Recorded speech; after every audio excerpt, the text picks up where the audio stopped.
is the May 2nd, 2013 Licensing Committee meeting for the Tennessee State Board of Accountancy. We have 3 items on our agenda today, and we'll just take them in the order that they're presented. The first item is review request from Summer Buchanan for extension of exam window. And if you've got your rule books here, it's page 34. It's Rule 0020-01-.06, parentheses 6, little c. And basically that rule says the board may, in particular cases, extend the term of conditional credit, notwithstanding the requirements of these rules, upon a showing that the credit was lost by reason of circumstances beyond the candidate's control. And I'll just summarize a little bit of this.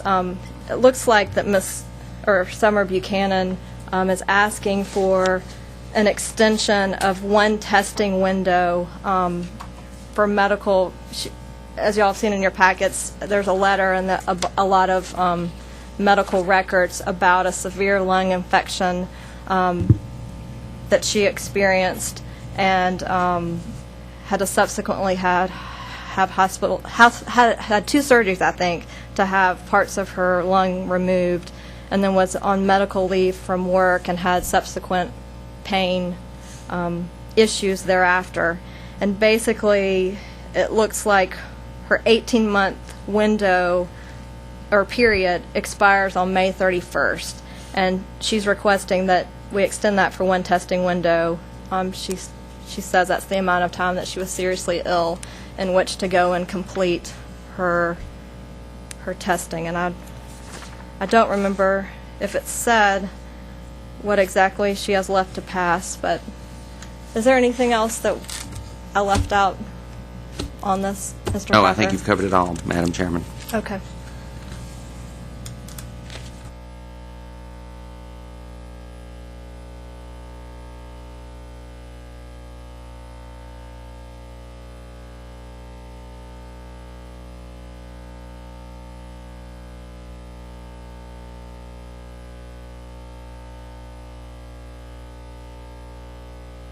In the past, when we've gotten such requests, we have, when there have been medical reasons, those have been some of the circumstances beyond the candidate's control that we've considered as a reason to grant the extension if we found it to be.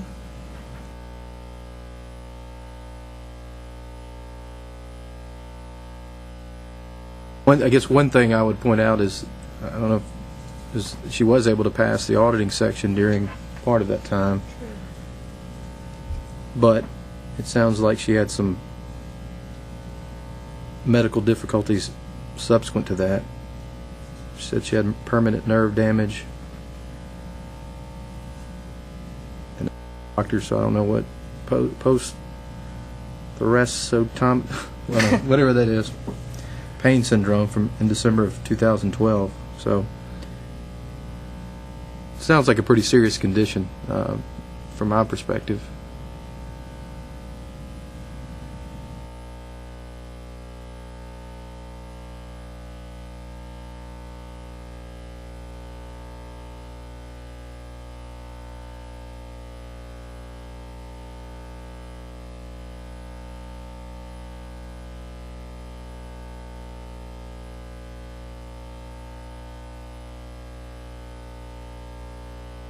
I'm asking for 3 months. Yes, I thought the fact that it was a 3-month extension and that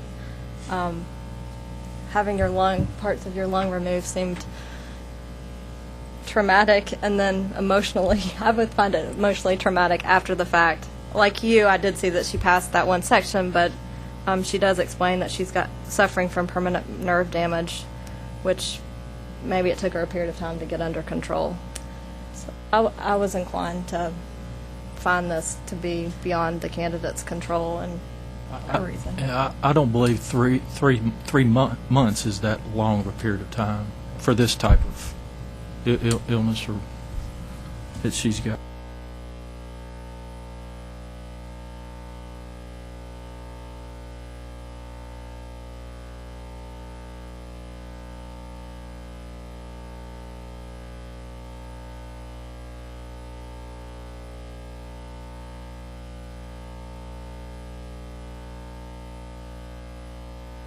would make a motion that we would recommend approval of this 3-month extension to the board based on the whatever rule number of the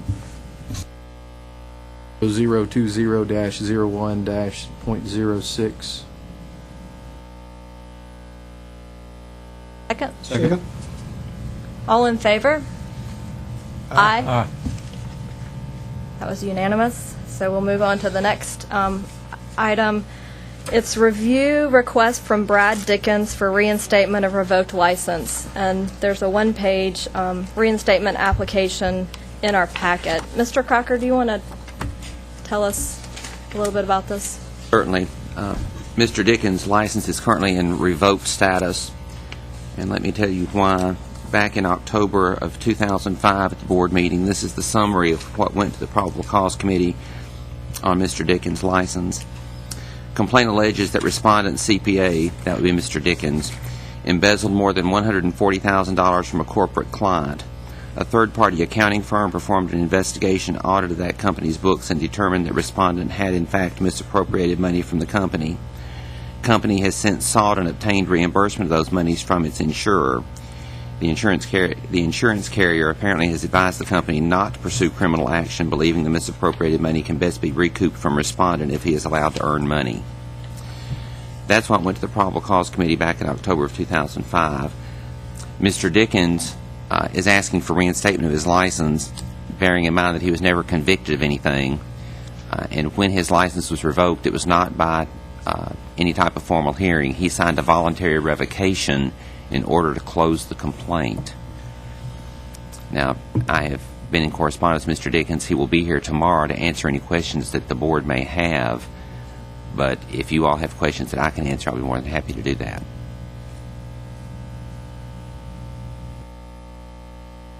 He signed a voluntary revocation, is that? He did sign a voluntary revocation. He was fired from his job and he was having trouble finding employment. And when I was the investigator at that time, and when I talked to him, he was doing construction work. Do you know anything about his restitution or? I don't know anything about restitution. I know that he is currently trying to find a job as a CPA, which is why he wants his license back. Tell me if I'm wrong. In looking at what you consider for these reinstatement of revoked license, is that rule 0020-01.10, which is page 37? And it looks like under 4, it talks about what the board may consider. And looking at that, it says, in considering an application, the board may consider all activities of the applicant since the revocation or suspension was imposed, the offense for which the applicant was disciplined, the applicant's activities during the time the license was in good standing, the applicant's rehabilitative efforts, the applicant's restitution to damaged parties in the matter for which the discipline was imposed, and the applicant's general reputation for truth and professional probity. The board may also question the applicant, complainant, or individual injured by the board. By the applicant. So I guess. Yes, that's pretty much it. Now, I would call to your attention that his license has been revoked for more than 5 years, so he is within the eligibility period for reinstatement, should you so decide. Said he was going to come tomorrow, appear tomorrow at the board meeting? Tomorrow at the board meeting.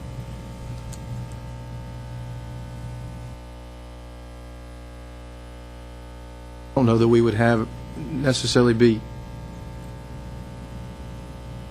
all the information to make a recommendation. I think there'll be additional questions for him tomorrow. I'd hate to make a recommendation one way or the other, and then he speaks and has different perspective, I guess. Certainly. If it's appropriate, can we just defer this to the board to make a decision? I think you can. Yes, ma'am.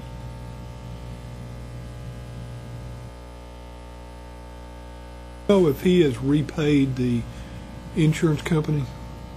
I don't know, Mr. Hoss. I speculate not, but that is pure speculation on my part. But the client that he supposedly embezzled money from, they said that this would be his way to be able to pay it back, I guess. Is that what? That was the insurance carrier's perspective on it.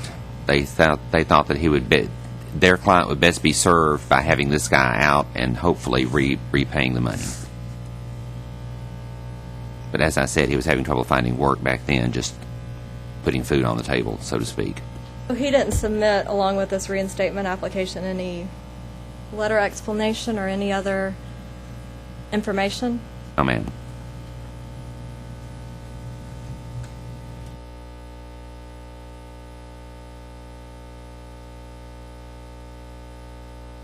Eight years is a long time not to practice a profession, or whatever it may be. I don't know if that plays into but if I haven't done a particular profession or job for 8 years and I've been doing something else, is there anything? That's a long time to miss accounting, in other words, or whatever it may be. It is what a long crossed time. my mind for. And Mr. Brewer, he may have been doing some accounting work at some point. Right. Okay. I don't know how current he's going to be in accounting ease. Stated a reason for why he's wanting to come back into the accounting profession in your conversations? No, he hasn't. Just that he's looking for work. I think based on the questions that we have and unknowns, I mean, I'd recommend we refer it to the full board when he's present tomorrow, so we can ask these kind of questions. Do we need a motion for that? Move that we defer this decision to the full board so that when Mr. Dickens is present, we can get answers to these questions that we have tomorrow. All those in favor say aye. Aye. Aye. It's unanimous. Okay, thanks. The last item is, it's listed on our agenda as review request from Connor Lowry for extension of exam window. I really think this is a review for the request for an extension of the period to complete the 150 hours of education requirement. When I looked at, and I called to confirm, basically he started sitting for the CPA exam without having completed the 150, and the statute says that once you start sitting, you have 200 days immediately following the date of the exam to complete the 150. And so, if you want to look at that the statute, it's page 8 of the rule book. It's 62-1-106C1, and it basically says, I'll read what our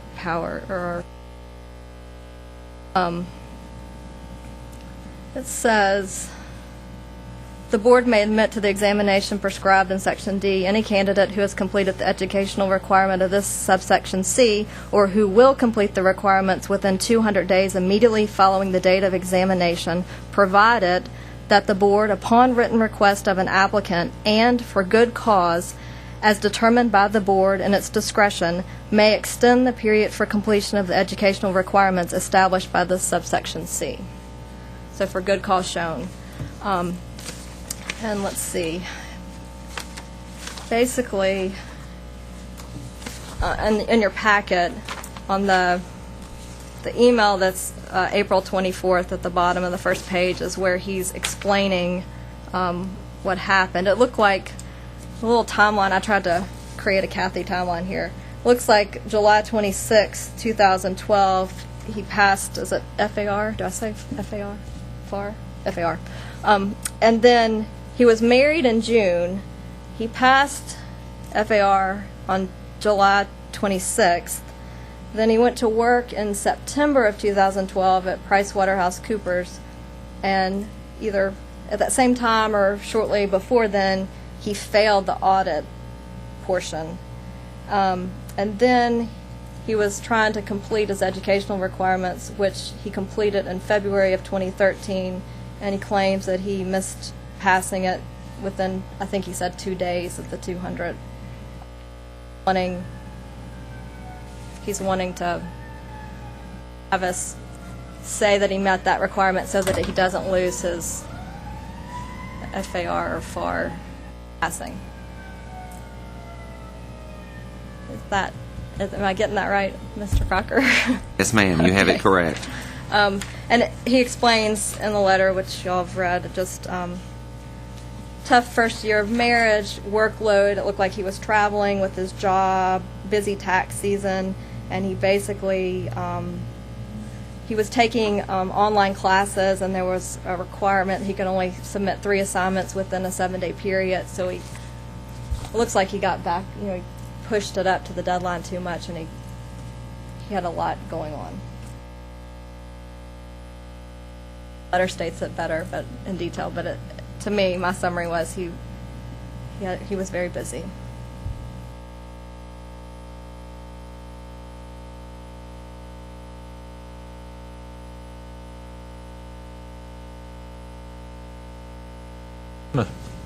Sounds like life to me a little bit.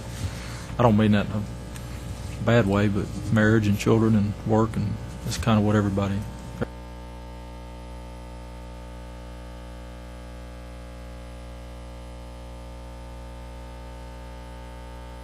I mean, everybody gets busy with life and has different circumstances and that sort of thing. I guess the concern I have is to maintaining our laws. I mean, those are the rules. Is that's the deadline, and based on the facts that I read here, that he missed the deadline. And I look at the circumstances and compare it to, say, the one we discussed earlier. That was something that she could not help. I mean, she had a medical condition, and her health affected her from doing it, as opposed to, in this case, it sounds to me like, he just overextended himself and got busy with life and had the same outcome. I guess the concern I would have is if we were to grant this circumstance, it would open up a significant number of other people that, for whatever reason, I got busy or I had this or that going on in my life, which everybody has. Where do we draw the line as far as, following the law that's been set, before us, I guess. And that's where I kind of deliberate on this, is that rules, those are the rules are the rules, and, we have to follow them. I mean, I think we all experienced challenges when we all took the CPA exam at various times, and sometimes I was unsuccessful, and sometimes I was, but eventually we all saw it through and achieved that. So I guess my opinion would be is I don't see how this falls in as an exception to the rules, for a circumstance that's out of a person's control.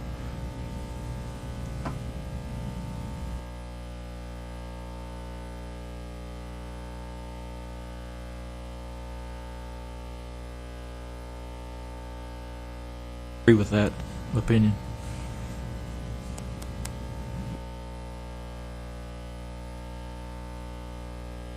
First things you learn when you come into public accounting is the 6 Ps. Proper prior planning.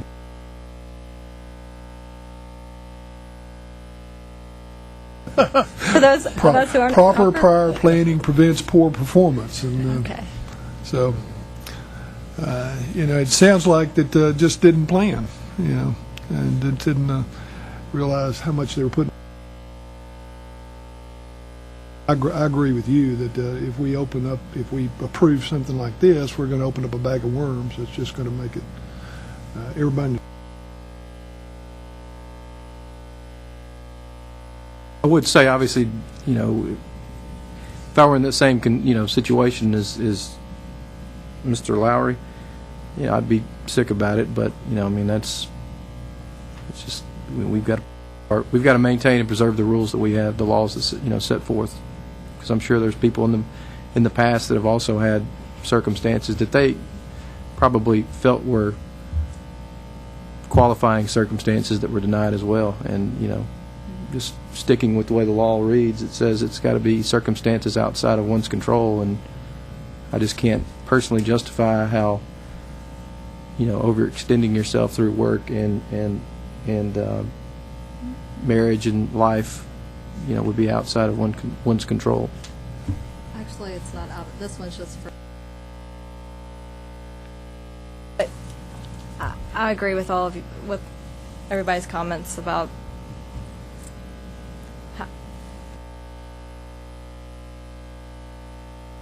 planning. We all have deadlines, planning, things to do, and the question becomes, if you allow this, then almost every request, I can't envision a request that comes before us that you could, everybody's going to have an excuse about.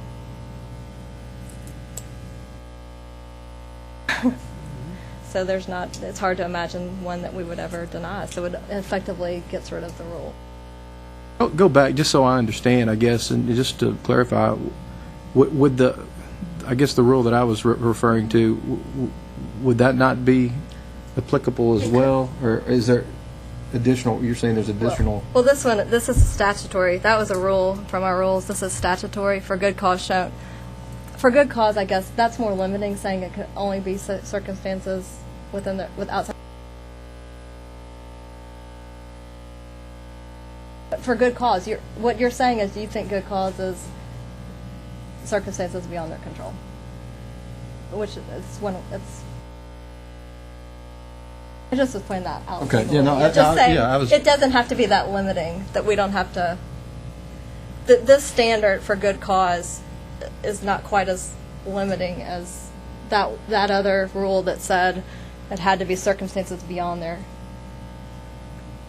control. You can definitely choose good cause to mean that. Okay. I'm just trying to understand the process on the laws. I mean, do they have to meet both? One's statutory and one's a law. Do they have to follow both of them? I'm not an attorney, so I'm just. The other rule dealt with when we're asking for the extending of the testing window. Okay. This one is for the educational, the hour, when we're granting them more time to complete their 150. Probably what? I don't know. But this is statutory. It was passed by the legislature, and then that dealt with that. And then the other rule came into effect. We probably had, through another statutory section, the ability to write some rules on how we were going to deal with the conditional credits of the exams. And so then we expanded upon. Oh, I was just wanting clarification on that. Legal can comment if I'm stating incorrectly.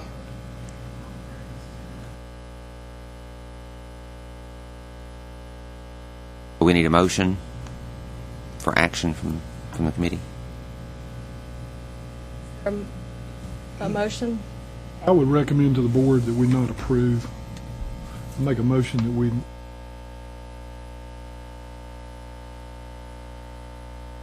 Or second? Second. All in favor, say aye. Aye. Aye. Unanimous. Thank you. Do we need to move adjourning, or can we? I think you can just sign off. Oh, we are done.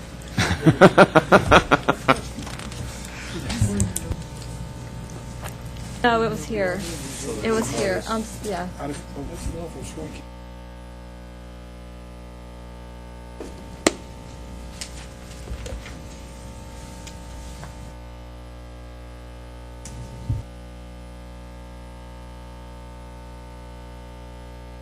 I'm Don Royston, Chairman of the Probable Cause Committee of the Tennessee Society of CPAs. Call the meeting to order, May the 3rd, 2013.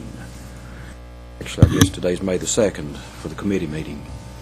Mr. Whitaker, our Assistant General Counsel, has passed out our memorandum covering the 32 cases we will consider, complaints we'll consider today, with the civil penalties that he proposes that we authorize, and letters of warning, letters of instruction, etc. Would you take a few minutes to digest the cases and the summaries of them, and then we'll have Mr. Whitaker present.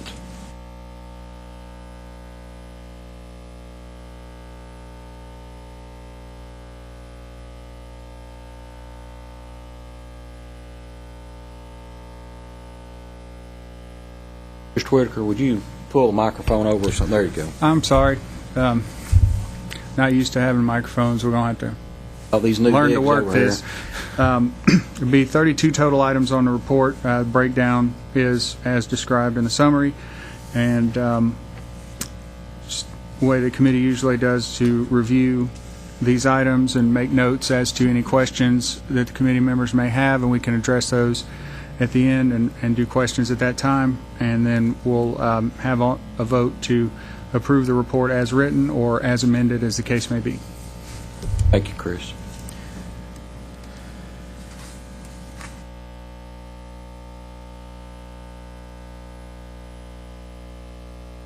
While they're reading through, do you have the current statistics that you might share with us? Since that's something we probably can review as well. Thank you, Mr.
All the committee members had a chance to review the 32 complaints that we have before us. We'll proceed then. We go down and look at them rather than vote on each one of them. The first two, I believe, are litigation monitoring status. And Mr. Whitaker, if you jump in and correct me anytime I'm You're correct. You're correct on the first two, Mr. Chairman. All right. Is the anybody got first any one, problems? is he a CPA? He's a licensee.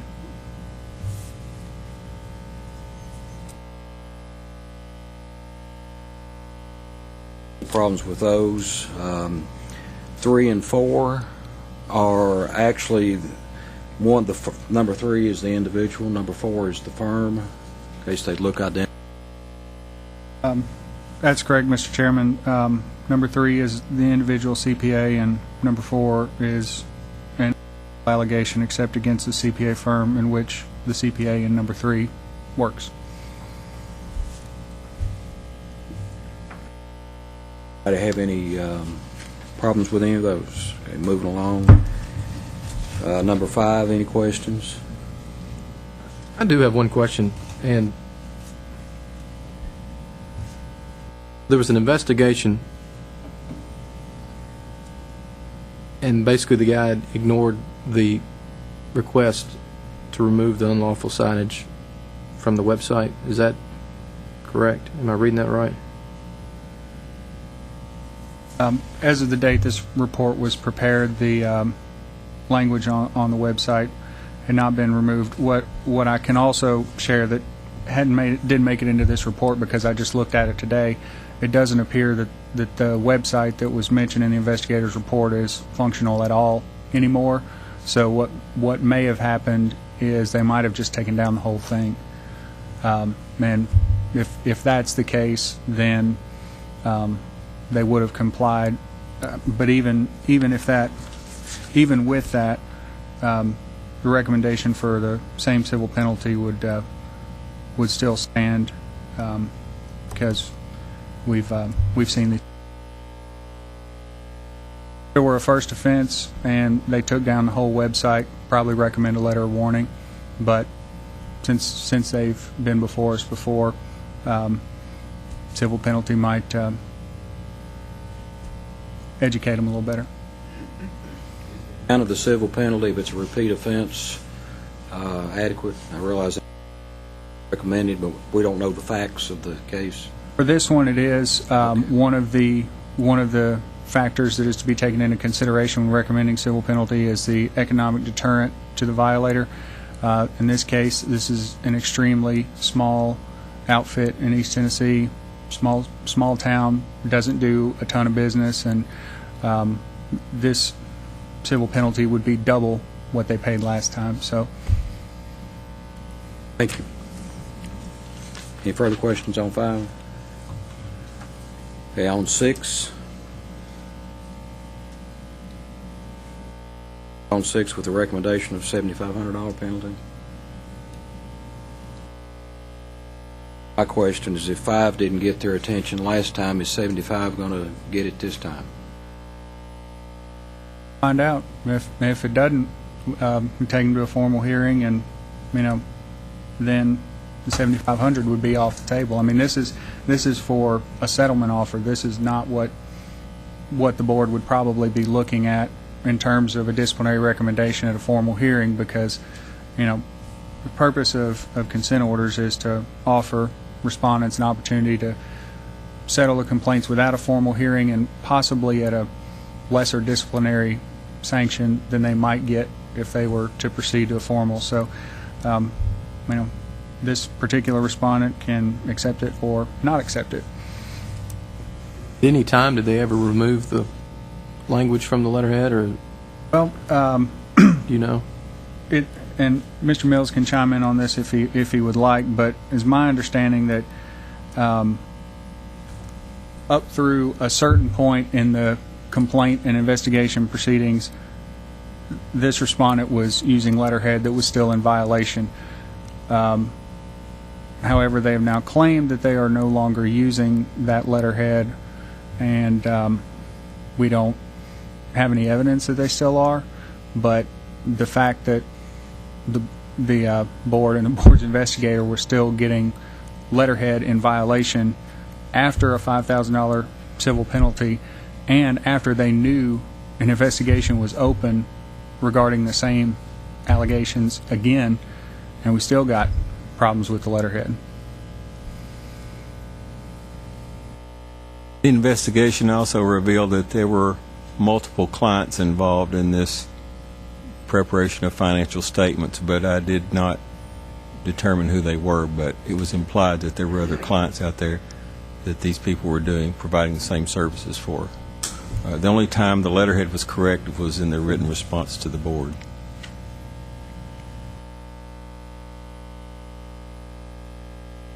had evidence after that, after the written response, of dated letterhead that was after the response was made?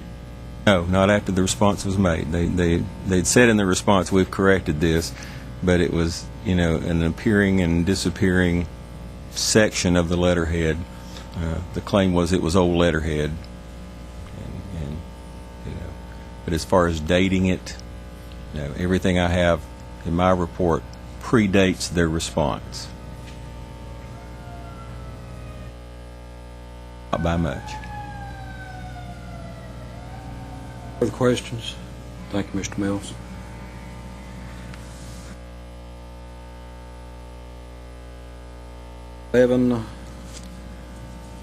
Note that the small civil penalty is recommended because of their previous consent order.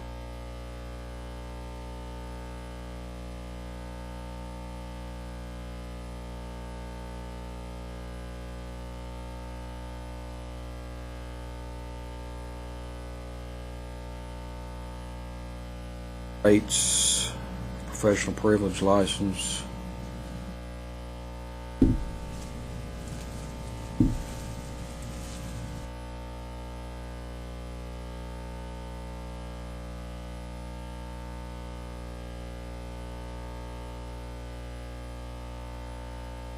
Number 9.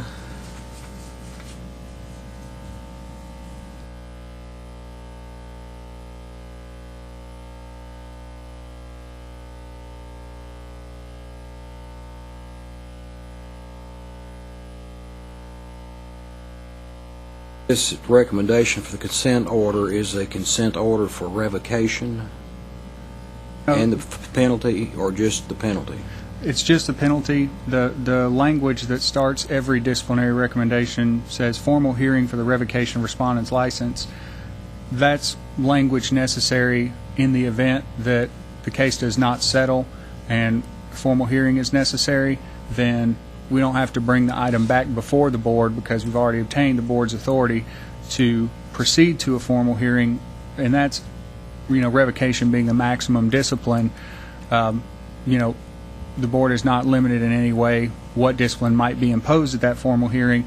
And then the second part is with authority to settle by consent order.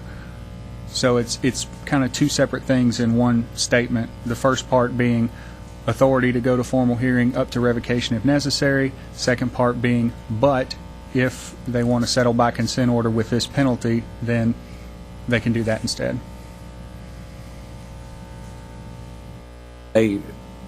At this point, though, they were active. They had reactivated their permit practice.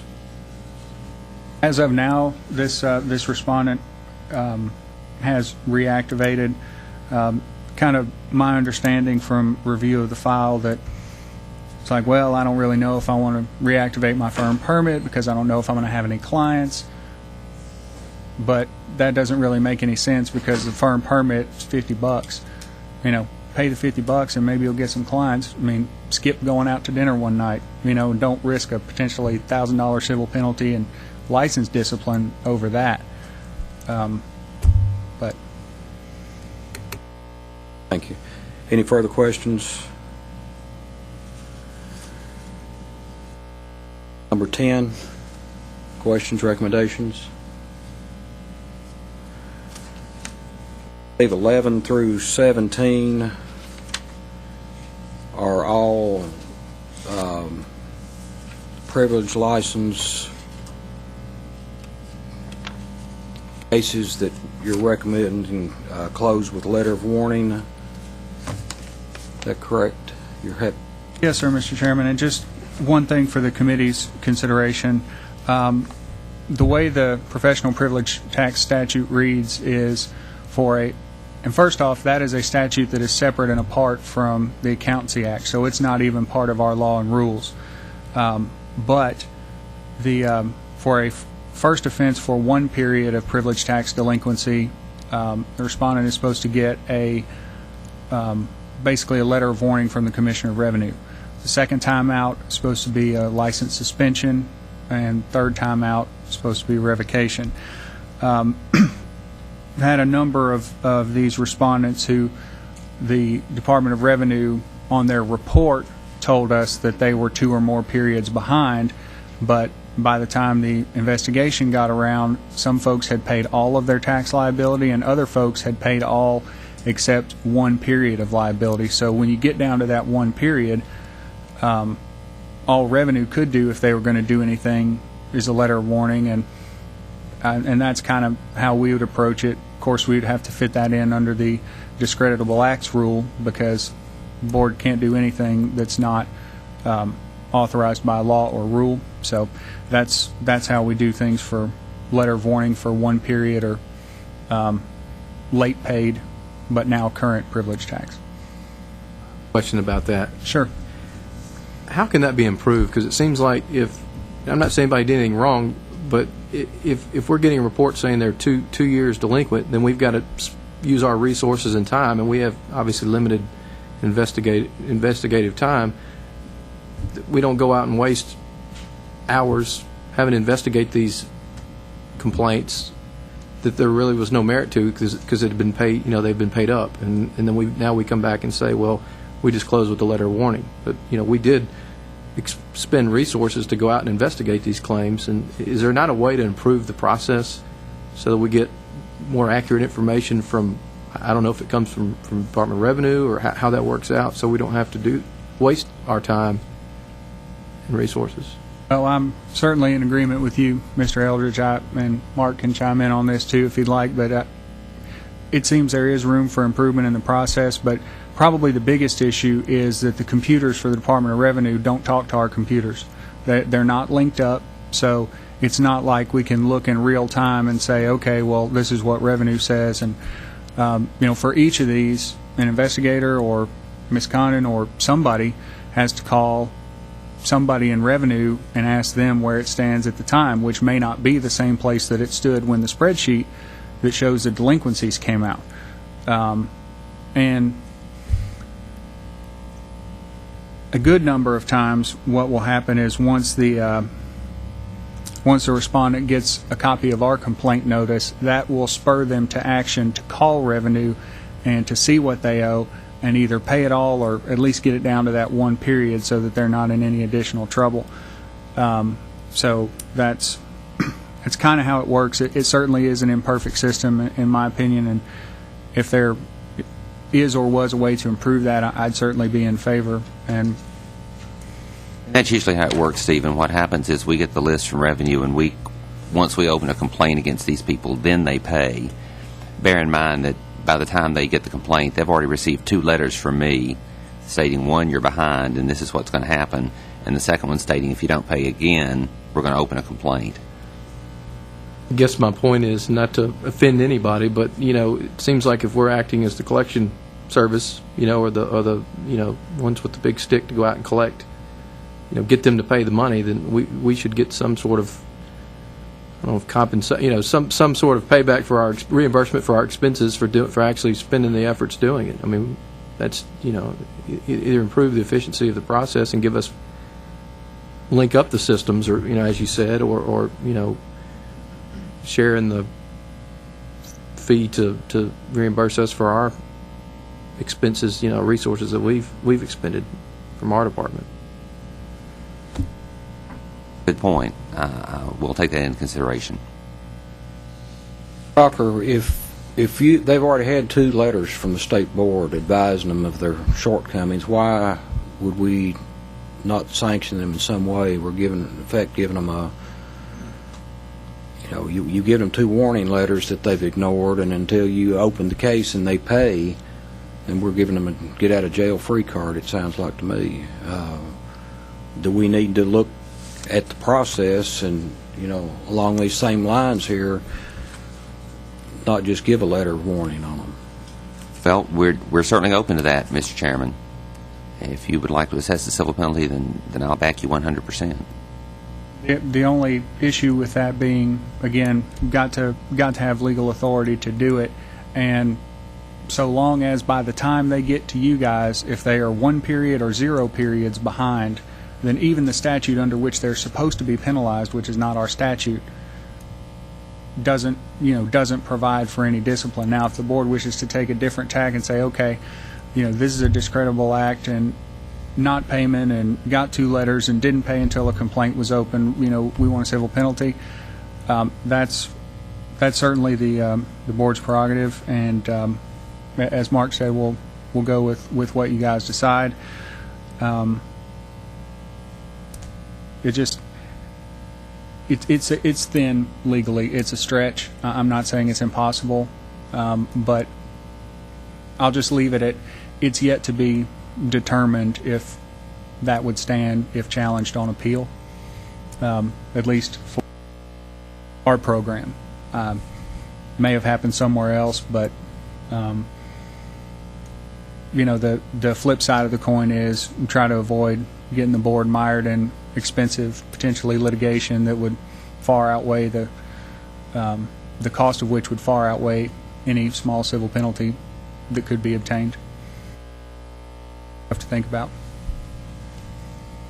You look at potential areas that we might have authority that we might bring up and discuss where we could assess, even a $100 penalty is underwrites part of your all's cost, because I assume the civil penalties would come back to this board to underwrite part of the costs that we're incurring. Yes, sir. The civil penalties all come back to us. The easiest and most straightforward way to make sure that this is legal would probably be through a rulemaking hearing that clearly specifies that failure to timely pay professional privilege tax as required by law is a violation. There are other programs that do have such rules in place, and that's that's how they've decided to do it. The committee and the board at large is aware of how long the rulemaking process takes, but if that's something that you'd like to refer to the full board for discussion tomorrow, see what the sense of the full board is, we could maybe start working on that, draw something up, and maybe get the process going. I think that's a great suggestion. Does everybody have any discussion on that, or you think that's a... I agree with that. I mean, to me, paying your privilege tax is a responsibility of a license holder, and that's something that we should also, have some legal requirement on. And maybe it's additional CPE or some kind of civil penalty, but I mean, there's most CPAs take it serious and pay it when it's due, and I think not. It's almost like it's letting it go with just a really you're just getting a free pass for not following the rules, and I think that could be offensive to those that take it seriously and pay their fines or pay their privilege taxes when they're due on time. Question 2, can you confirm for us that none of these individuals have been delinquent on their professional past? Were you able to confirm that or not? I'm going to have to tread lightly here, Mr. Roberts, so forgive me if I don't use just the strongest language possible, but we have had issues before with Department of Revenue in terms of their record keeping and how far back things go and if it's accurate.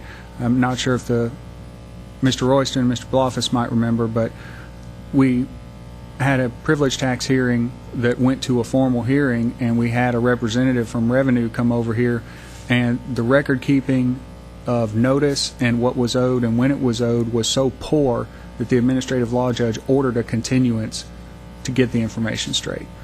And so that's why we have probably trod, if that's the right word, a little more lightly than we might otherwise if we had full confidence that what we got from Revenue and when we get it, it's accurate and we could 100% move forward on it.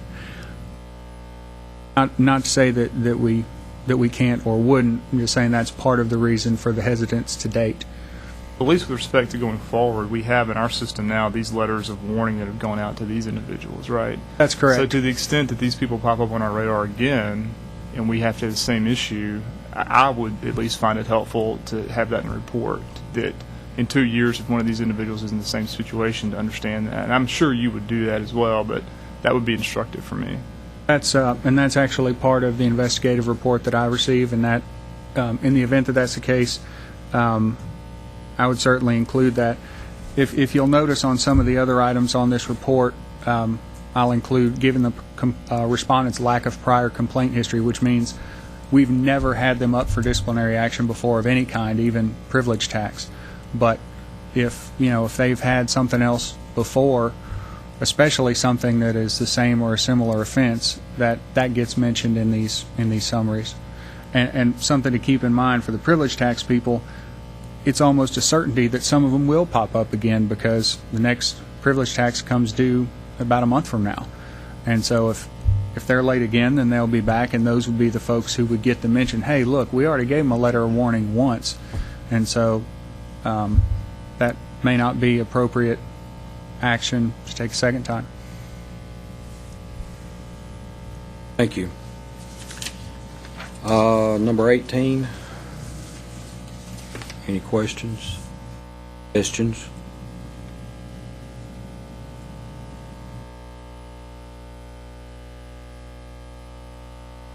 I have a question. Why is there so many instances that are involve Texas?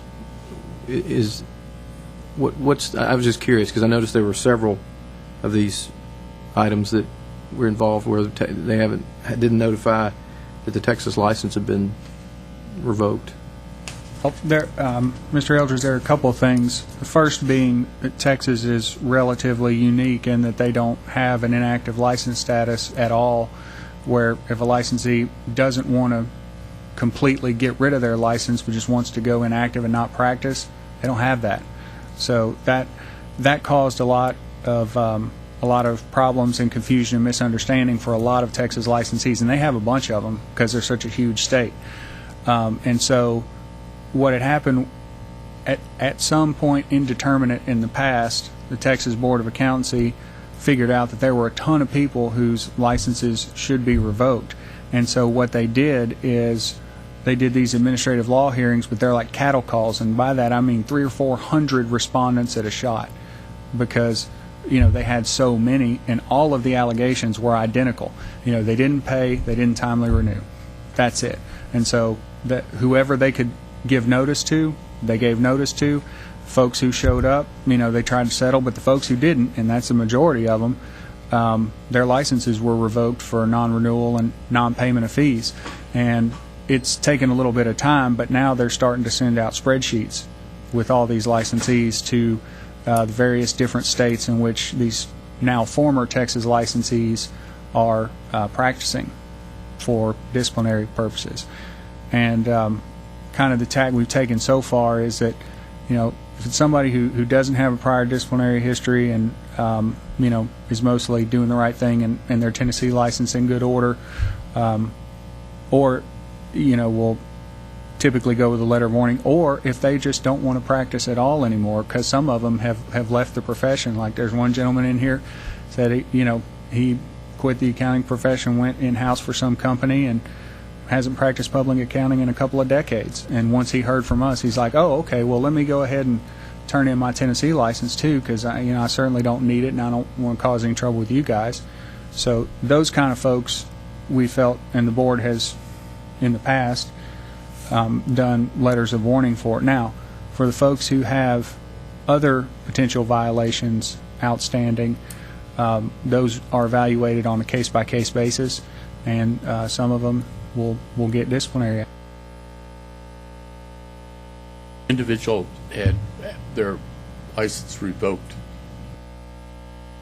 Reference to being a CPA in their resume or correspondence? Well, it depends on if they're licensed in other states. One of the gentlemen in here, and I don't know which number it was, but was licensed in 3 states.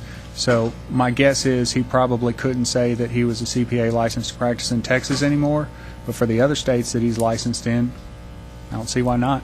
I mean, until and unless those states revoked those licenses, it probably could hold out that way.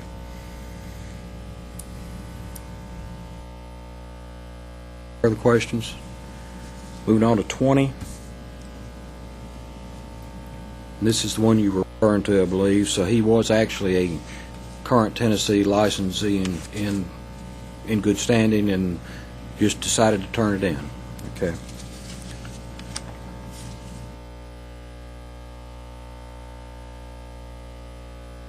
Run through 24 are all similar cases, Alabama or Texas.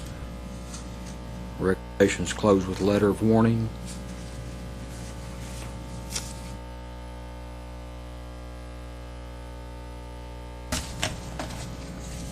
Five.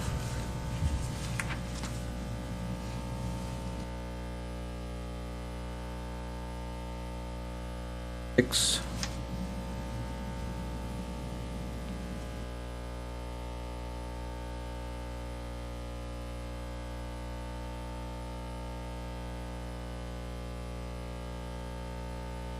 Seven.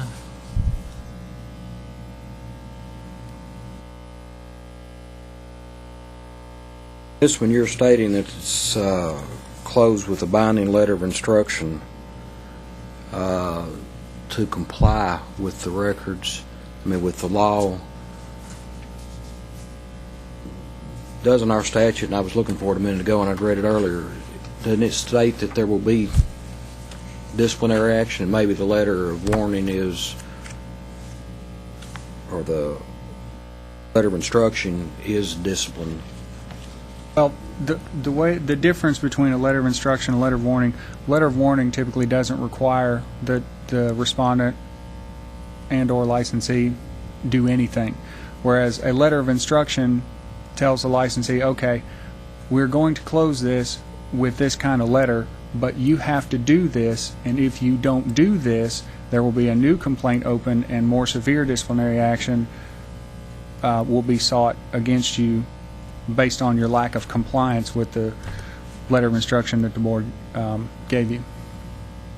And so in this case, this respondent would have to, and it really shouldn't be that hard to do. I mean, just, policy on firm letterhead saying, hey, I'm going to keep working papers for 5 years. Nothing terribly difficult. You just got to do it. And as long as that gets done, then should solve the problem. Doesn't our statute say they will be sanctioned? It can be, and if the committee feels that this would be more appropriate for a civil penalty and a consent order, that's certainly something that you guys can vote on, take into consideration. And if that were going to be the case, then probably the rationale for that would be, okay, well, just because this respondent's lack of compliance with the record-keeping policy hasn't harmed a client yet, it doesn't mean it can't or that it couldn't have.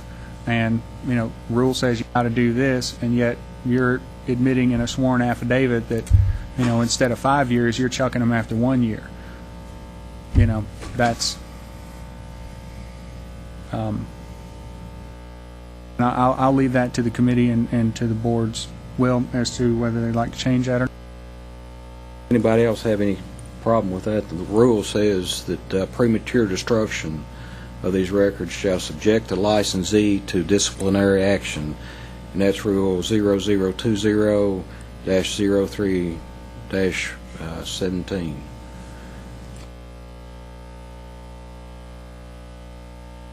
To clarify, letter of instruction is considered disciplinary action? It is not. It's not reportable. If that's the method by which a complaint is closed, then a licensee does not have to report that. No, sir. Disciplinary action means a civil penalty or some sort of action against the license itself, be it probation, suspension, revocation, or what have you.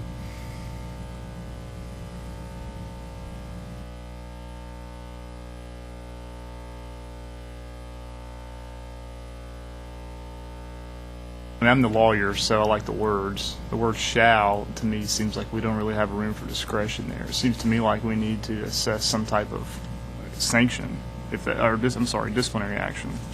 And so, forgive me for not being able to quote these, but I'm looking to figure out exactly what the... For a civil penalty, it's $0 to $1,000 per violation per day. In this case, it would appear that there would be only one count of violation based on the respondent's admission in his sworn affidavit. In that case, the committee and or the board could go with the 0 to 1,000 range, and if it were thought to be appropriate, could assess additional sanctions against the license, although for a first offense that would be rare. Not unprecedented, but not typical either. Said per day? If there is a violation which is ongoing and continuous, and it can be proven that it's ongoing and continuous, then, let's say,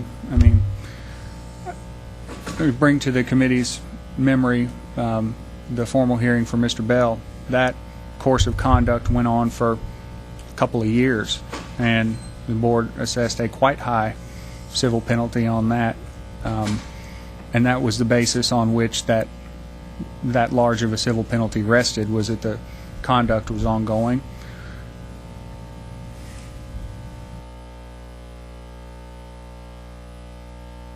My concern is that we're supposed to substantiate our work based on the law for 5 years. This one, after the client was gone, what happens to statute of limitations? How do you work your work even if they're not your client now? And that's just, to me, is basic, firm management. That's a completely fair point, and something the committee can and should take into consideration when deciding discipline. Anybody else on the committee have comments or thoughts about that? This was an audit client or a tax client? I assume it was audit client. Tax. Client. Tax. Okay, so, Mr. Whitaker, help me out here. 62.1.111, the TCA. It looks like the options include for disciplinary action. You've got suspension of license for a period of no more than 5 years, censure or limit the scope of practice, civil penalty, or place a licensee on probation, all with or without terms. If that's the list, I guess my instinct would be the first few seem pretty severe. Civil penalty is an option, maybe probation, I don't know, because it's if this is the happened. But I think we need to do something, but it seems to me like maybe either probation or the civil penalty is the way to go this time. But, that's just throwing it out there. Am I getting the list? Is that the exhaustive list of the different disciplinary actions?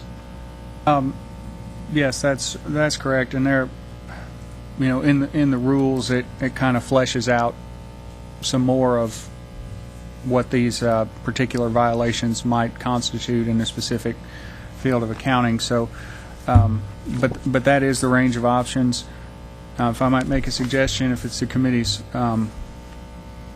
will to impose a civil penalty, then it could also be made a condition that, in addition to the civil penalty, settlement's not complete until this respondent provides, along with his consent order and civil penalty, his firm policy that is now in place to comply with the rule regarding records retention.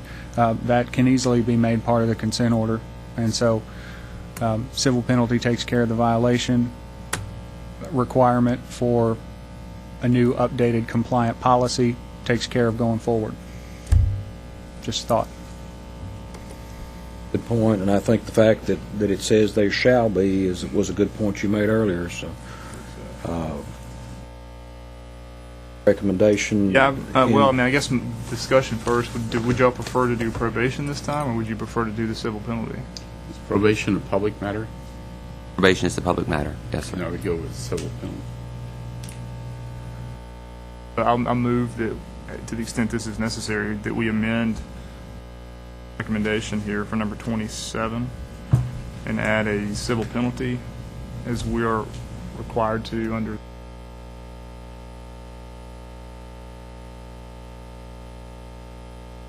Well, it looks to me like we've seen a lot of $500 for either failure to renew on time.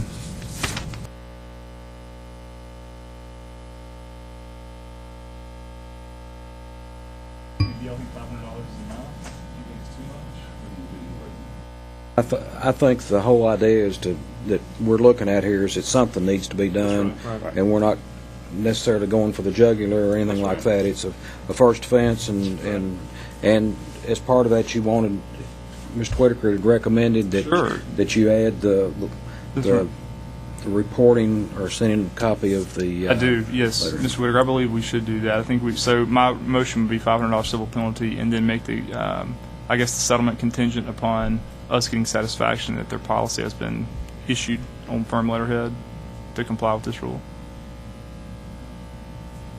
Okay, I've got that down, and when we, I don't know. We need a. I would second that. Everybody in agreement on that then? Yes. It's unanimous then? Okay, we're going to amend number 27. Yes, sir. This brings up a question. What are the current record retention rules of the SEC, the PCLB, or the...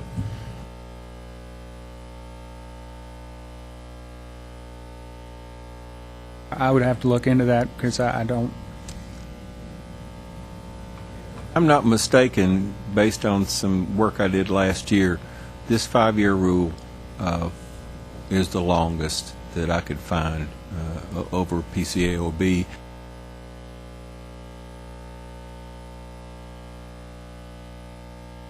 Our advice to the licensees were, if you'll meet this one, you'll be covered.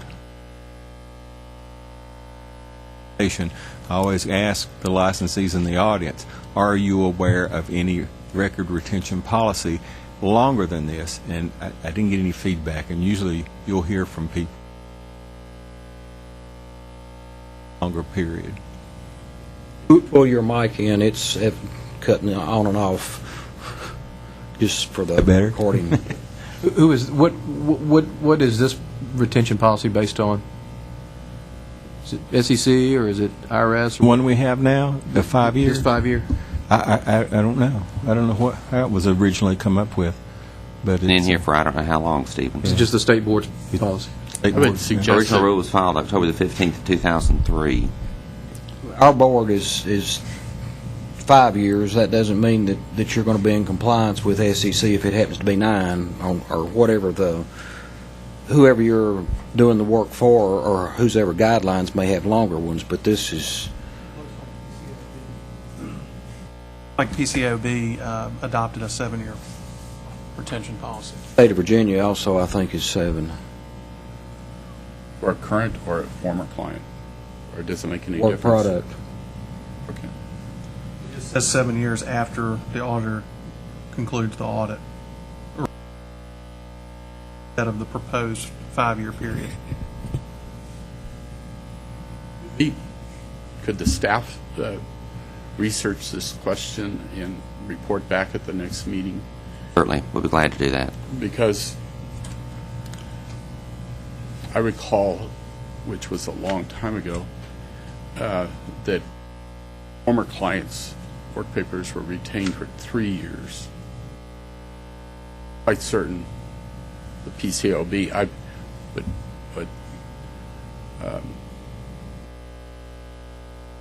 7 years sounds more logical, but the PCLB, the SEC, and the IRS, or whoever else might have an influence on it, so that we at least are aware.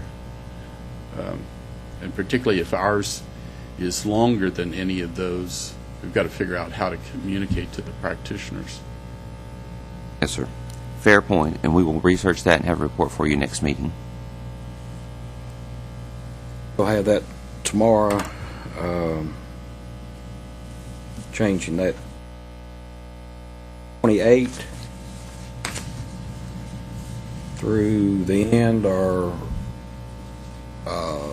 with the exception of the surrender of license affidavit, is Number 30 actually asks for a license surrender affidavit. Is there any other questions?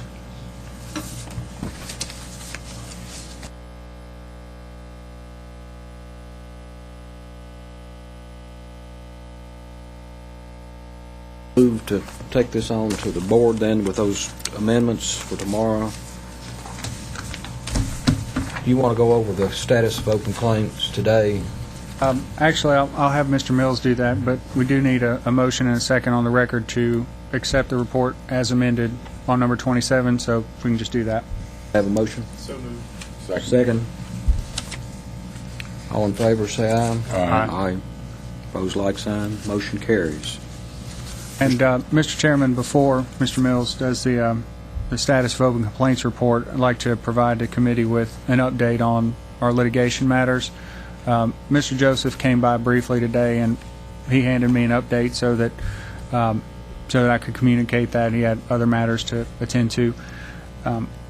There were originally going to be 2 matters set for formal hearing tomorrow. One of those matters has been continued, and Mr. Joseph is waiting on the judge's order for that one. The other matter is something the board has obviously considered before. Formal charges have been filed, and we now have a proposed agreed order. And I'll read the summary of this matter for the committee, and then request a vote to forward it to the full board to accept the recommendation. And unlike most of the cases, I will be using the respondent's name in this matter because formal charges have been filed and those are now public record. So there's no problem with anonymity or anything like that. In the matter of Mr. Bhupinder S. Sood, last name S-O-O-D, complaint in this matter was opened in April 2011 when the board received notice that the respondent had been indicted in the U.S. District Court for Southern California on bankruptcy fraud charges. The investigation revealed that the respondent was indicted for 6 offenses relative to bankruptcy fraud, and that the respondent did serve 9 months in jail prior to entering into a plea agreement. The respondent did plead guilty to 1 count of concealment of assets in the course of a bankruptcy estate, which is a felony offense, which gives the board jurisdiction to assess disciplinary action against his license. A mitigating factor or factors, respondent is living in Nashville. He's still under federal supervised release and is currently compliant with the terms of his release at this time. He did not take or abscond with client funds, and Mr. Joseph asked me to pass along that he's been cooperative and communicative at all times throughout the communication process, and I can attest to that as well. He returned phone calls and responded to letters even when I was dealing with him. The board's initial settlement offer was in summer of 2012. The offer was a voluntary revocation of the respondent's CPA license until the expiration of his federal supervised release, which is in October of 2014. So we're talking a period of approximately 2 years. At the time that offer was made, the respondent, I guess in the hopes of retaining counsel and maybe getting a little bit better deal, declined to accept it at that time.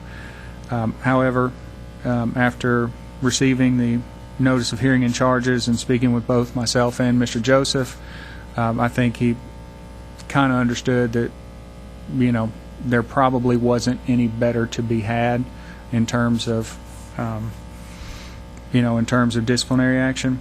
And so, again, based on his cooperation, Mr. Joseph proposed an agreed order that Mr. Sood has signed, and so if accepted, it's just subject to the board's approval. If accepted, Mr. Sood's license would be revoked immediately based on the admitted violations, and it would keep the same 2-year minimum revocation period that the board proposed before. So whereas if he had signed a consent order in the summer of 12, he could have potentially reapplied next October. We weren't going to give him, a benefit of dragging out the process by, making it essentially an 18-month disciplinary period instead of 2 years. So the earliest Mr. Sood would be eligible to apply for reinstatement of his license and or firm permit would be approximately May of 2015. The agreed order would contain a stipulation that although eligible to reapply after May of 2015, nothing would require the board to reinstate Mr. Sood's license if he applied at that time. And an additional condition is that Mr. Sood must provide the board with satisfactory documentary evidence from the United States Probation Office that he successfully completed the term of his supervised release, and he also is going to have to pay the costs of the board incurred in filing the formal charges, which is $200. So he's going to have to he'll have to do those two things, and as soon as the order becomes effective, which would be when the board accepts it, board chair signed, filed with APD, whatever that date is, the respondent has to immediately cease and desist using the CPA designation or otherwise holding out. And again, he couldn't apply to reinstate until May of 2015 at the earliest. Mr. Joseph's recommendation is to accept that agreed order and reduce it to a final order with the Administrative Procedures Division, and I join him in that recommendation and would request that the committee vote to approve that and refer it to the full board with a recommendation that they approve it. Thank you. Do we have any questions for Mr. Whitaker based on Mr. Joseph's recommendation? He has a Tennessee license He does. and declared bankruptcy in California. That's correct. He and his wife lived out in California for some period of time. He's been licensed here for 20-something years, quite a while, and the issue was that when they declared bankruptcy, it was the trustee's opinion that he did not disclose all of the assets that could have gone to satisfy creditor claims.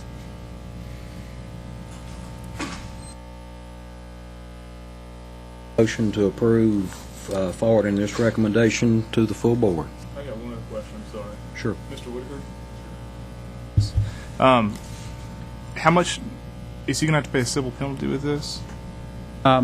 For this one, no, and the reason for that is it's my understanding that he's got some financial obligations to the feds that would outstrip anything that we could hope to impose, and that, him taking care of that will be between him and the the bankruptcy trustee or the probation officer, whoever he's dealing with for those obligations. But in this case, in this specific situation, we thought it best to try to get him off the street and not practicing anymore, and by not piling on financially, I think that kind of serves as an inducement for him to sign the voluntary revocation so that we don't have to do the full hearing. Not that it would be terribly complex or take a long time, but there would be additional time and expense incurred. And when we have an agreement, a signed agreement in place to get the maximum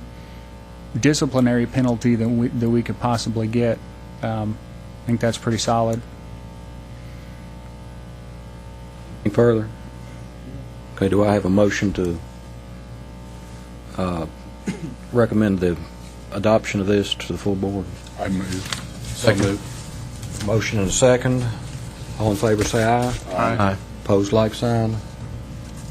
Mr. Mills, you got an update on us? Yes, Mr. Chairman. Should have a copy of the status of open complaints, both for at the present date and for the past 3 quarters. There's really not a whole lot of significant difference, except you will note that formal charges authorized has dropped considerably. That is due to the fact that these are being settled. So we're coming down in numbers. There are quite a number in legal right now, but you just saw the legal report that includes those that are within today's legal report, which I think were 32, so we're pulling them from everywhere. Any questions, I'll be glad to try and answer. Thank you. No questions. Any further business to come before our committee? No, sir. That concludes the business of the committee as far as I know. We are adjourned. Don't do that.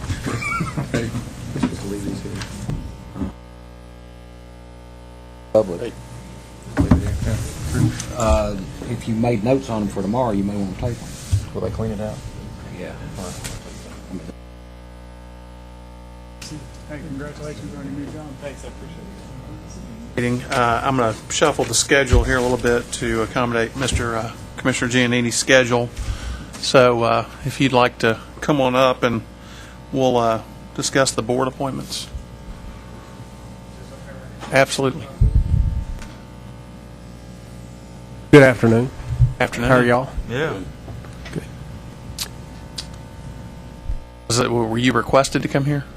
I thought I was summoned.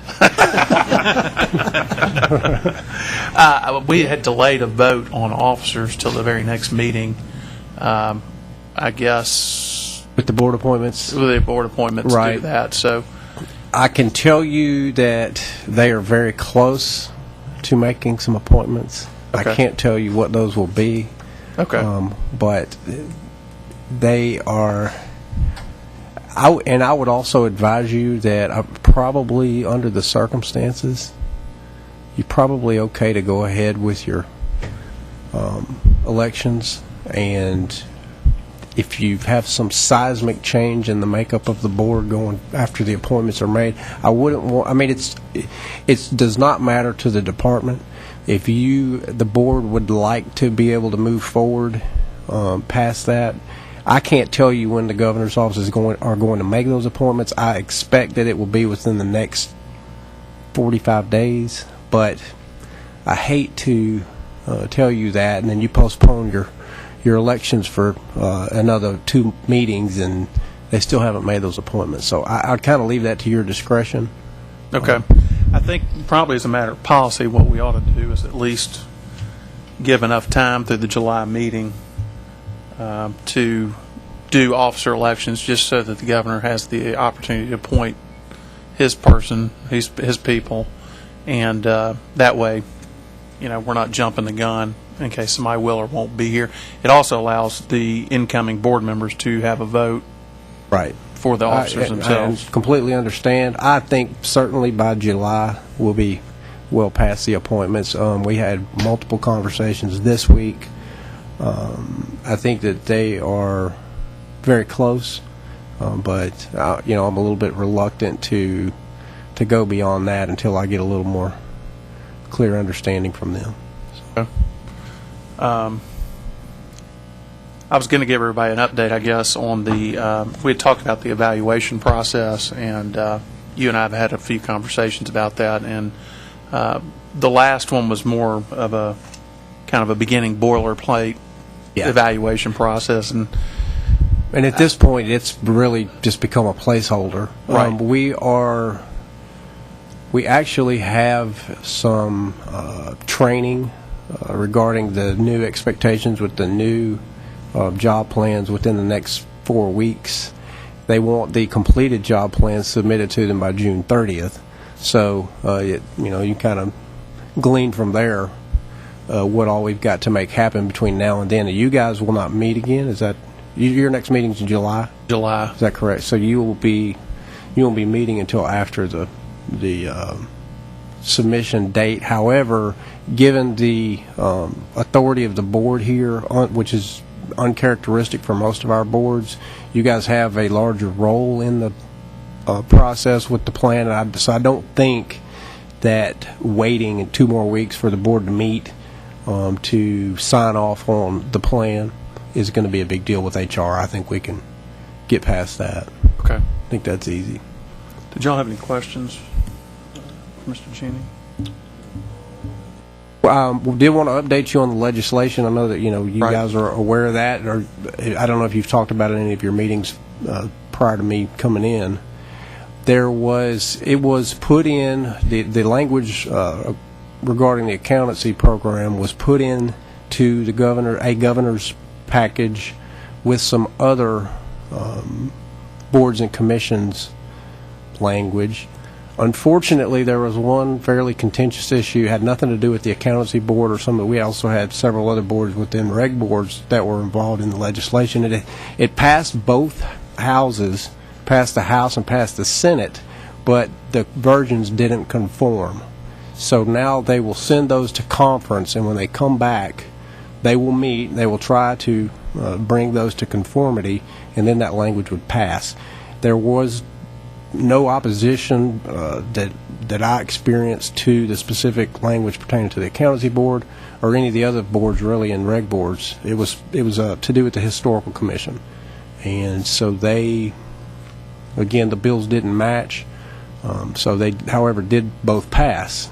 So we'll just have to wait for that. And as I spoke to the governor's office about it. They were disappointed, not because they don't think that it will eventually get put together, but just that, now we've got to wait. I did, however, kind of update them on some of the positive things I think with the board, the administration, and the director and things like that. I think things are going in the right direction. I really, really feel good about where we're at. And so, we couldn't be more pleased, despite the fact that it didn't pass or didn't get finalized. So, you guys have any questions about that? Okay. Else? That's it. We'll be moving. I'm sure the director's probably shared that with you. We're moving over here Monday. We start in this building. As you can see, the new space, the new conference rooms we've got, and we will be a little tighter than we were over in Andrew Johnson, but not much. So we're looking forward to that. I'm looking forward to having everybody at least in one building. You guys won't have to troop back and forth as you've had to do in some cases in the past. So if I can do anything else, just let me know. Thank you very much. Thank you. Y'all be careful. All right. Thank you.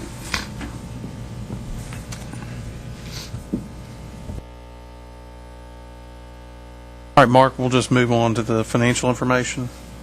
Do you want to kind of give us an overview?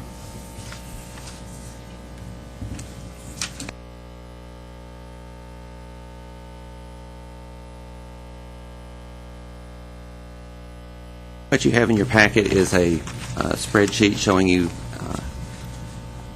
activity year-to-date through February of 2013. That is column a little bit over to on the other side of the halfway point. You also have the last column of projected, how I'm going to project we're going to end at June 2013. If you'll notice down there, I'm projecting a net income to reserves of about $50,000.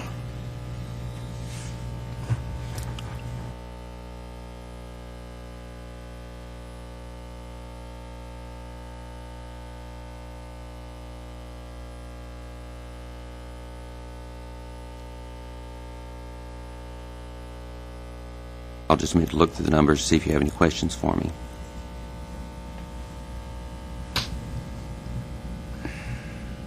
Or could you tell us again what the third-party professional and administrative services is, as well as state professional services? State professional services is primarily our rent bill. That's our rent and our telephone costs.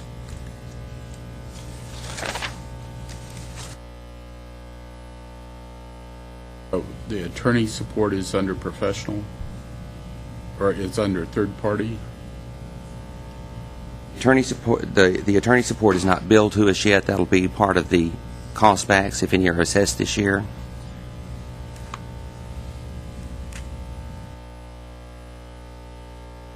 Third party are our credit card fees that we're paying, that the licensees pay in order to use the credit card system in order to renew their licenses.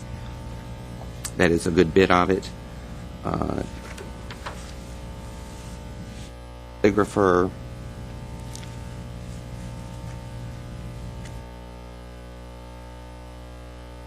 and the automobiles are covered under the third-party professional services as well. For categories that really are state, you don't choose the account. Correct. That is correct. We have no say over that.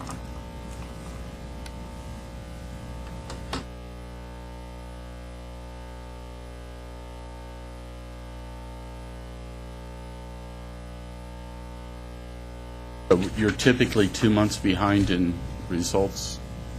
We actually just got the March results not too long ago, Bill, but I haven't had time to put them into the system. With Prizes in them? No. Okay. Nothing unusual.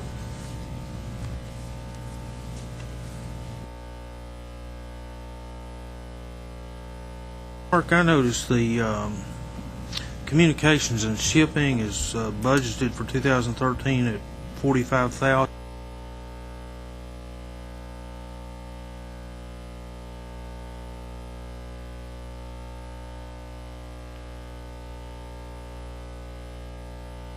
Duplicating is just the opposite. You've got a budget of 14 and projecting 30 there. Are those related in any way, or can you explain those two variations? They are. The printing and duplicating, that includes the cost of printing our new law and rule books. That was a budget item from last year that we never got into last year's budget, so we did it this year. It was not budgeted for this year in the printing and duplicating, so that's why that's over as much as it is, Casey. Communications and shipping is that is how we send out our newsletter and the postcards, primarily. It's a budget item may have just been too high or something. It looks like the 2014 budget, you've pulled that number way down. Yes, it was just too high last year.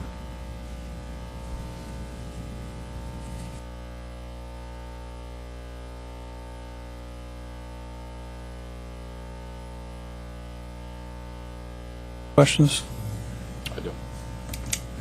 Okay.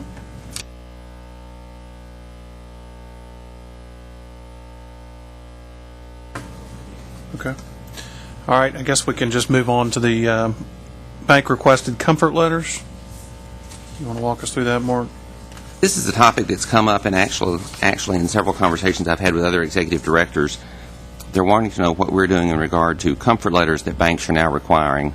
I've given you an example there that was sent to me by one of our licensees, and I'd like your opinion on this. I mean, is this something that accountants should be doing the way that they're being asked to do it by banks? And I've given you this particular example from U.S. Bank Home Mortgage, in which they're stating that they're not going to give the loan unless they get this information from a CPA.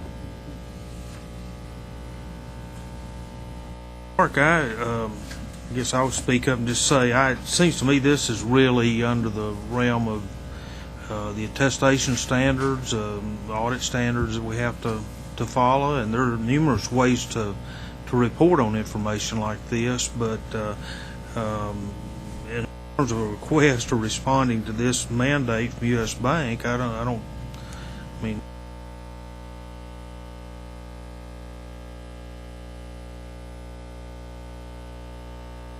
onto this kind of request, they need to do it in accordance with the professional standards that we all have to follow.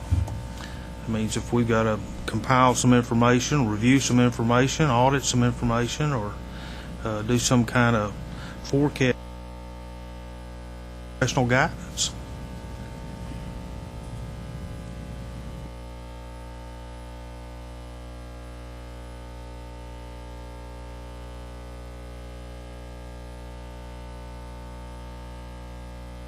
Are other state boards, have they taken a position on comfort letters? They haven't taken a position yet, Bill, but they're certainly considering it. Because of the way the letters are being required now, the other boards are looking at this as, do we have to follow professional standards? Do we have to do a full onslaught of attestation services in order to get the bank the information that they want, when all they want is a letter from us giving them comfort that this is not going to negatively impact the client should they give them a loan?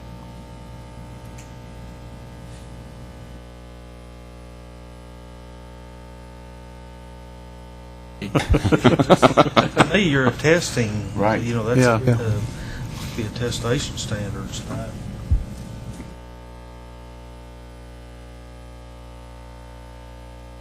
Reminds me of our case that we had with the Predator Yes, deal. exactly.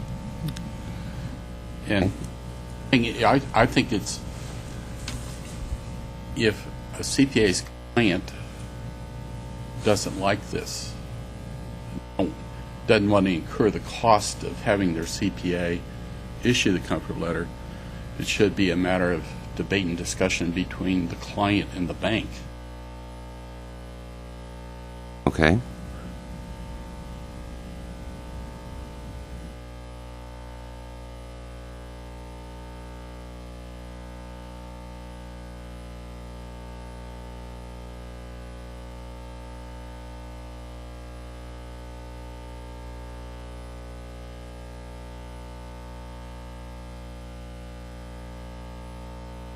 Guess you're looking for direction here. So, do we need to actually? I think the overall opinion is that if they're going to do anything, they need to follow the standards.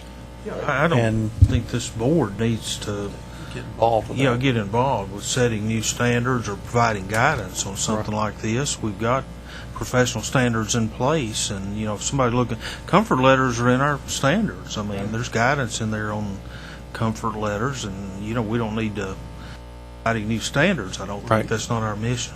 Okay. Fair enough. Have direction. I have direction. That's all I needed. Okay. We've kind of gone through the agenda here. Mark, I was looking for just one update. We had talked in the last meeting about perhaps teaming up with the society, perhaps delivering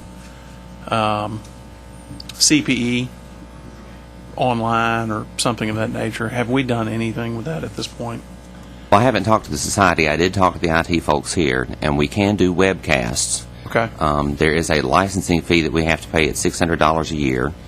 They said that they had let that lapse, but it was certainly something they could put back into place in a matter of less than a week if we decided we wanted to do that. It is an interactive type webcast where people can email in questions and they can be answered online, or they can be answered in person while the person's talking. My options were I could use either slides or a talking head, but I couldn't do both. One or the other. An avatar? So, Okay.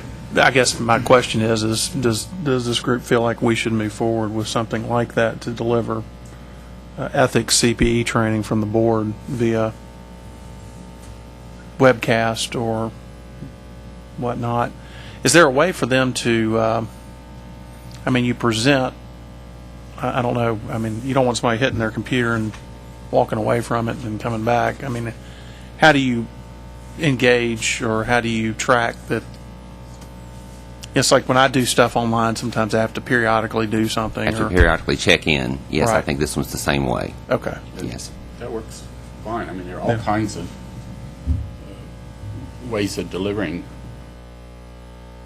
Have to be there and make sure that you pay attention for the question to come up. Sure. Right. But I think, wouldn't it be far more economical to do that than having you guys travel all over the state? It is more economical, Bill, but you lose that person-to-person rapport that you can build with your audience. That's my only reservation in doing this. I think what we had discussed in the last meeting was upping.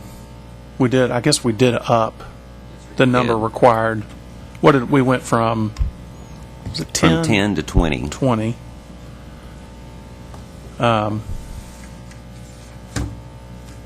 So at least we're getting into bigger groups. But I do think it's effective to offer the CPE. If it's offered via webcast, then I'm not sure how many people will be requesting on site. Well, so many times, aren't you part of a bigger program of CPE? That you Frequently, yes, Bill. Sessions where there were 4 hours or 6 hours in 1 hour. Ethics. Ethics, right. Certainly, we do frequently participate in seminars where we're just one portion of the program. Do we need some sort of formal action to authorize you to pay the $600 fee, or does that matter? I mean, do we just I don't think so. If you just tell me you want to do it, we'll do it. on agreement with that? I'm in agreement. Yes. Okay. You have more direction. Yes, sir. All right, do we have any other matters that the committee would like to take up before tomorrow's meeting? Anything you need from us, Mark? No, sir, not unless you'd like to carry boxes. Yeah, well, my back's hurting. All right, well, I guess then we are adjourned if there are no other questions. Thank you, gentlemen. I'll go home and pack the sand. There you go. You've done a good job. Well. It's nice when there's only like 3 things on the agenda. Those 3 things are pretty, I mean, to me, that. Great.